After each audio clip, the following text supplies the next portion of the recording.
रजनी को बचपन से ही पेंटिंग का बहुत शौक था। वो हमेशा से ही पेंटर बनना चाहती थी, पर उसके माँ और पिताजी ने उसको कभी भी इस चीज के लिए सपोर्ट नहीं किया और उसकी शादी नीरव से हो गई। नीरव रजनी को बहुत प्यार करता था, पर रजनी हमेशा चुपचाप ही रहती। वो इस शादी से खुश नहीं थी। वो ये शादी नहीं करना चाहती थी। उसे तो हमेशा से पेंटर जो बनना था। अपने इस सपने को वो नहीं पूरा कर पाई, इसलिए वो हमेशा उदास रहती थी। रजनी, बहुत ही बढ़िया फिल्म लगी है, कल देखने चले? नहीं जी, कल मुझे बहुत काम है, मैं नहीं जा पाऊंगी। अच्छा तो कोई बात नहीं, संडे को चलते हैं। देखिए, मुझे फिल्म देखना पसंद नहीं है। आपको जाना है तो चले जाइए। नीरव को मना करके रजनी वहां से चली जाती है और अपने बैग को खोलकर उसमें बंद पड़े ब्रश और कलर्स को देखकर रोने लगती है। रजनी, चलो ना कहीं बाहर खाने चलते हैं, कुछ तुम्हारी पसंद का। जी, मुझे नहीं जाना, मेरी तबीयत ठीक नहीं है। रजनी वहां से चली जाती है। नीरव को समझ नहीं आता कि रजनी उससे इतना दूर क्यों रहती है। वो जब भी उसके साथ वक्त बिताना चाहता है, रजनी कोई ना कोई बहाना बना देती है। एक दिन घर पर कोई नहीं था। रजनी घर का सारा काम जल्दी से खत्म कर लेती है। घर पर अकेले होने के कारण वो सोचती है कि वो आज पेंटिंग करेगी। वो अपने कमरे में जाकर पेंट ब्रशेस और कलर्स निकालकर जैसे ही कलर मिक्स कर रही होती है कि दरवाजे पर बेल बज जाती है।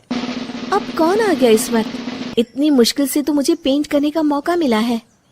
रजनी दरवाजा खोलती है तो उसकी सास अपनी सहेलियों के साथ खड़ी होती है और सब घर के अंदर आ जाते हैं।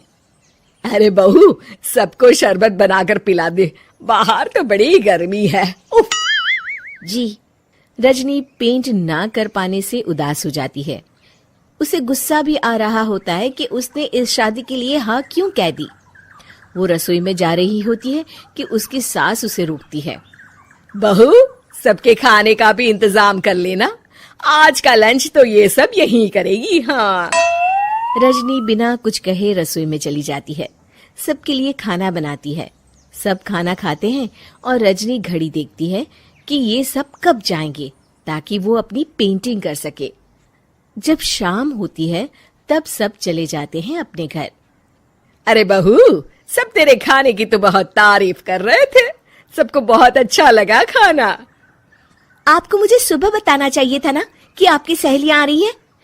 पता भी है कितना वक्त लगा सारा खाना बनाने में। अरे बहू, तू ऐसे कैसे बात कर रही है मुझसे? तो और कैसे बात करूं? मैं इस घर की कोई नौकरानी नहीं हूं कि इतना काम करूंगी। रजनी अपने कमरे में जाकर दरवाजा बंद कर लेती है। शाम को जब नीरव आता है तो उसकी माँ उसे पूरी घटना के बारे में बताती है। क्या रजनी ने आपसे इस तरह बात की माँ? हाँ, और पता नहीं उसे क्या हो गया है, शाम से बाहर भी नहीं आई है। मैंने तो कई बार आवाज दी, खाना भी नहीं खाया उसने। तू ही बात करके देख ले बेटा। नीरव अपने कमरे का दरवाजा खटखटाता है।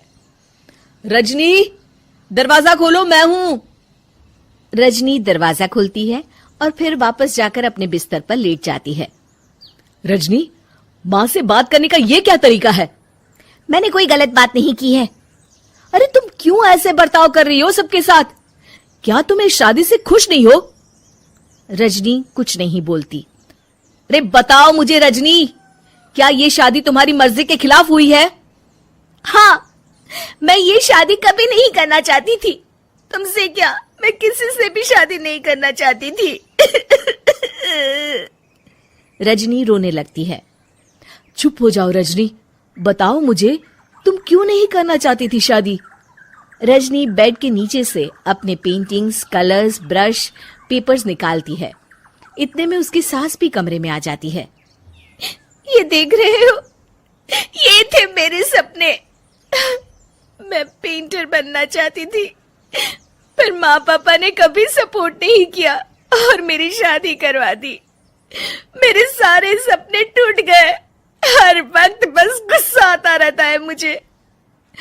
मैं जानती हूँ कि आप लोगों की इसमें कोई गलती नहीं है, पर मैं क्या करूं, मुझे समझ में नहीं आता।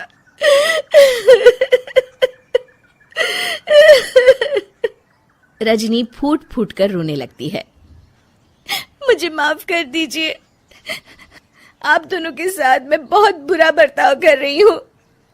अरे रजनी बेटा चुप हो जाओ तुम। नीरव पानी लेकर आता है। ये लो पानी पियो और शांत हो जाओ। रजनी पानी पीती है और उसकी सास पेंटिंग्स देख रही होती है। अरे नीरव, हमें तो पता ही नहीं था कि हमारी बहू कलाकार है। अरे कितनी अच्छी पेंटिंग्स बनाई है, देखो तो। ये वाली तो मैं अपने कमरे में ले जाऊंगी। आपको ये पेंटिंग्स अच्छी लगी? अच्छी नहीं, बहुत अच्छी लगी। और तुमने हमें बताया क्यों नहीं? तुम जब चाहे पेंटिंग कर सकती हो रजनी। हम तुम्हारे सपनों को पूरा करने में तुम्हारा पूरा साथ देंगे। हाँ बेटा, हम कला की कद्र करते हैं। हम कलाकार तो नहीं, पर मुझे गर्व है कि मेरी बहू एक कलाकार है। रजनी, नीरव और सास तीनों हंस पड़ते हैं।